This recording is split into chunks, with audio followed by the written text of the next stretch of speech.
Anda masih bersama kami di Berita Kriminal Borgol. Pemirsa, Kades Sukamulya Banyuasin dituntut jaksa 3,5 tahun penjara dan denda 200 juta rupiah subsidi 3 bulan kurungan terkait kasus korupsi lahan pembangunan tol Palembang Betung.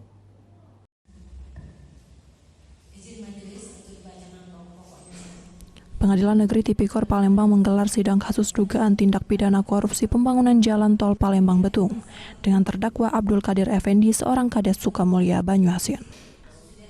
Sidang agenda tuntutan jaksa menjatuhkan pidana 3 tahun 6 bulan penjara dengan pidana 200 juta rupiah subsidi 3 bulan kurungan dikurangi masa penahanan dengan perintah agar terdakwa tetap ditahan.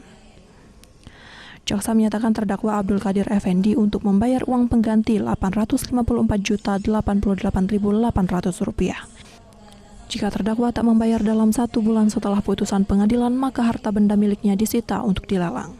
Dan bila harta bendanya tak mencukupi, diganti pidana 1 tahun 9 bulan penjara.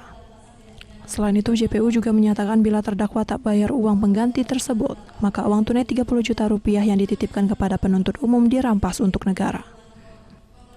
Menanggapi tuntutan JPU Kejari Banyuasin tersebut, terdakwa melalui kuasa hukumnya di hadapan majelis hakim persidangan akan melakukan pledoi pembelaan dalam sepekan ke depan.